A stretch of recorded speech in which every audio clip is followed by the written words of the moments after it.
Takes the handoff. Booker rising up for the win.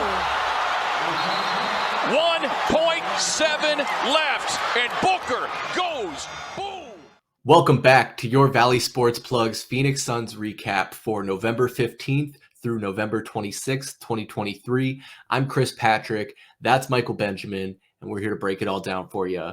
So let's go ahead and get right into it. Mike, what have you seen from our Suns in the last 2 weeks? It's time. On November 14th, Suns socials all posted that Devin Booker was listed as probable for a Wednesday night duel against Book's pal Karl Anthony Towns and the Minnesota Timberwolves, finally marking the regular season debut of the Big Three. Psych, you thought. At the 11th hour, Bradley Beal is ruled out with a lower back strain, an issue that has plagued Beal to start his tenure with the Phoenix Suns.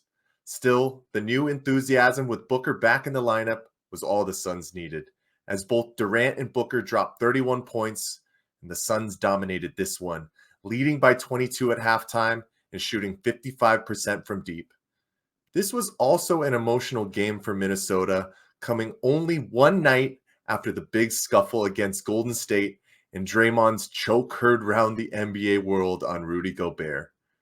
The Suns then packed their travel bags for an extended stay in Salt Lake City, starting a 2-game road trip in Utah.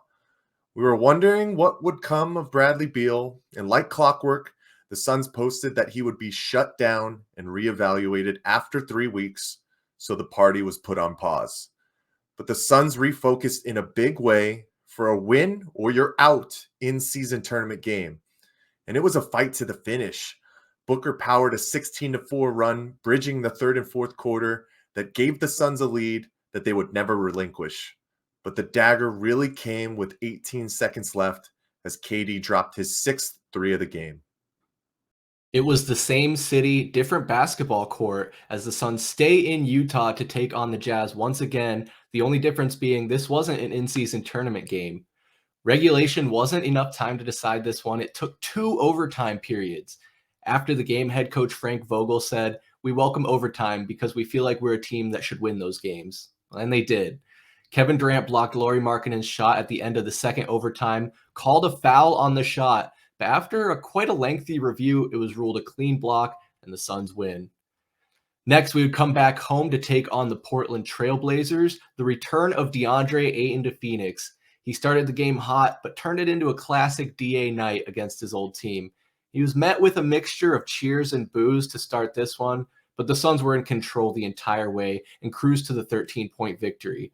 This was Kevin Durant's 1,000th NBA game, and he passed Elvin Hayes for 11th place all-time in scoring, who had 27,313 points in his career. Another former Sun found his way back to town as Chris Paul and the Warriors make their first appearance of the season at Footprint Center, and the VSP boys were in the house. It was a warm but soft welcome home for Chris Paul as the video tribute played just before the national anthem, and CP3 wasn't even on the floor at the time, as he's known to head back to the locker room with about 7 minutes left on the pregame clock. But what a scary disaster this entire game was. Chris Paul is ejected by longtime nemesis Scott Foster after arguing on a KD swing through at the top of the key, a move that Chris Paul has put a patent on during his 20-year career. And the Suns let the Warriors' second unit cut a 20-plus point lead to just 3 in the final minutes. And 81 total free throws attempted in this one, Chris. If I wanted to watch a zebra show, I'd sign up to be an AIA ref again, or I'd just go to the Phoenix Zoo. But the Suns carry momentum to Memphis, going up against a bruised and beaten Grizzlies club. And KD misses his first game of the year as he wakes up with a sore foot. But it was Jordan Goodwin who had a mini coming out party, scoring 14 points and contributing in a big way during a fourth quarter scoring lull. But the final in-season tournament group play game was a masterclass from Devin Armani, a 40-burger, including a bank three-pointer to give the Suns a 21-point victory. That 3 ended up being a pivotal bucket as the point differential pushes the Suns into the wild card spot from the West for the round-robin tournament. After that, it was off to New York to take on the Knicks at Madison Square Garden. We had wondered the severity of Kevin Durant's foot injury, if he just needed an extra rest day, and if that was truly a foot injury, and it appears it might be. Durant worked out on the court before the game to test his foot, but the Suns ultimately announced that he would be out again in this one. Kind of a chippy back and forth battle. The Suns led it by 15 at one point in this game before the Knicks worked their way back into it on what would become a 20-5 run for the Knicks. However, when it was all said and done, it was that man again, Devin Booker, hitting the big go-ahead three-pointer with 1.7 seconds left on the clock to secure the lead for the Suns and give them their 7th straight victory. What a turnaround from the start of this season. We were getting a little nervous there at first, but I think a lot of those nerves have been put to rest. The Suns have solidified themselves as a top 5 team in the West, as all teams are only separated by a few games. So we'll have to see how that all shakes out. Mike, those were how the games went down, but what are your thoughts overall on how the Suns have done in the last 2 weeks? Chris, I guess we should have all listened to Book, right? I mean, he said the fans were the ones who needed to calm down and not listen to the early season noise. And he was right. I mean, 7 straight for this new squad right now. And this is our first ever undefeated recap. I love everything about it. But I got to take a look at some new faces and some guys who have really started to step their game up over the last 2 weeks. And I got to start with Chimezie Metu. I mean, Frank Vogel did say it was only a matter of time until Metu was going to get on the floor. And the last 3 games, he's been right around 15 minutes. He is a bit undersized at the 4. I mean, like Bismack Biyombo. He is listed at 6'10", but he's 6'8" on his best day, Chris. But he has some nice athleticism, a solid-looking stroke, and I've really loved him getting some more run because we need to start seeing what guys we can really count on in the latter half of the season. And I'd rather do that now rather than later. Another one of those guys is Jordan Goodwin. Man, his last 2 games have been just what this team has needed. 14 points, over 60% shooting from the field. Like I said, had a big fourth quarter against Memphis and some really nice production all around in 29 minutes against the Knicks, adding in 7 rebounds and 5 assists to those 14 points. But I think my big overall is Nasir Little, having played himself into the rotation. Over the last 7 games, he's averaging just under 20 minutes with 7.6 points, 3 rebounds, and a block. He's a really nice change of pace, attacking the basket, doing the dirty work, and he's expanding his range as well. That's something that we've seen from this second unit. Everybody can really launch it up. But wow, 7 straight, taking command in games when you need to, and finishing fourth quarters, which was something that was a really far cry from when we started to what we've seen these past 7. But Chris, what have you seen these past 2 weeks? Mike, yeah, really quite the turnaround for this Suns team, and those bench contributions cannot be overstated. And we've known in a large part that they've had to step up because we still have not seen the big 3 in action. Again, I cannot say this enough. Having our big 3 on the court, getting reps together to make an eventual playoff run is going to be crucial. And the fact that we haven't been able to see all 3 of them on the court yet has been disappointing. Whether it's Bradley Beal being shut down with the back injury now, we don't even know if we'll see him until after Christmas.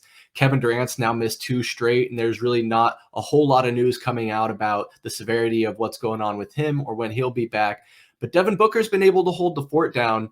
I will say it seems like they're playing it a little bit safe, erring on the side of caution with player health, which I can appreciate because at the end of the day, we just want to make it into the playoffs with a healthy core, and the rest we will see what we can do with from there. But some of the other guys I've really liked is Grayson Allen continues to be a solid contributor, filling in for Beal or Booker, whichever one happens to be out any given day. And you can expect double-digit points from him most nights, and he does it efficiently, still boasting a 48.9% field goal percentage and a 47.5% three-point shooting percentage. Absolutely electric. I've really liked the addition of Grayson Allen, and I'm excited to see what he can continue to offer this team once our big 3 are all healthy and he then starts playing with the second unit. I mean, at the end of the day, the Suns appear to be completely in control of their season right now and are cruising right along despite some bumps and bruises along the way. Mike, it's that time in the recap where we let everyone know who our player of the recap is. So let's pass it over to you first. Who's your player of the recap? I mean, when you win 7 in a row, there should be a lot of names that you can pull from. But this time, I had to go with a newcomer. I know we have a lot of newcomers, but he's not a newcomer to the game of basketball. I'm going with Eric Gordon, man. Over the last 7 games, averaging 16.7 points, 3.1 assists, and 2 rebounds. He's made about 4 threes per game, shooting 50% from the field and 46.6% from 3. He was just stellar against the Knicks. 25 points, 6 3-pointers, and he's had over 20 in 3 games. He's the veteran presence that this team absolutely needed. Averaging over 34 minutes per game to start this season is impressive as well for a bit of an older guy, right? But with being a veteran, it means you don't hesitate. You just trust your game. And that's all that Eric Gordon does, man. I've loved every second. And it's going to become a conversation on who will start when Bradley Beal returns to the lineup, Chris. I mean, is it going to be him or Grayson Allen? I don't know. Time will tell. But this was an easy one for me. Eric Gordon, player of the recap. Of course, one of us had to take Devin Armani Booker as player of the recap. So I will do the honors this week.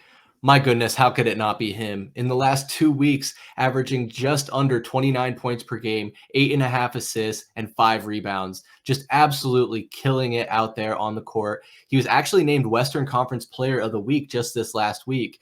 Whether hitting game winners or pouring in more buckets to increase our point differential for the play-in tournament, Devin Booker is the guy we can always rely on when the chips are down.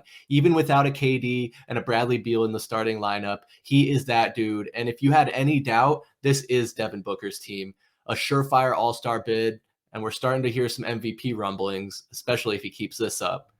And we'll have a chance to see what he can do these next 2 weeks, covering November 29th through December 13th. We will see the Suns in Toronto taking on the Raptors. They'll then come home for one against the Denver Nuggets and then the Memphis Grizzlies. After that, we'll start the in-season tournament. The quarterfinals will be from December 4th to the 5th, semifinals on December 7th, and the play-in tournament championship is December 9th. We're going to keep an eye out for the exact dates and times of those Suns quarterfinal matchups coming up against the Los Angeles Lakers. And once the tournament's done with, we will be back at home taking on the Golden State Warriors once again on a nationally broadcast game. We're going to keep bringing you a recap of the Phoenix Suns every 2 weeks for the rest of the season. So make sure you subscribe right here on YouTube and set those notifications so you can stay up to date with all your Valley Sports and Phoenix Suns action. For Michael Benjamin, I'm Chris Patrick, and we'll see you next time. Peace.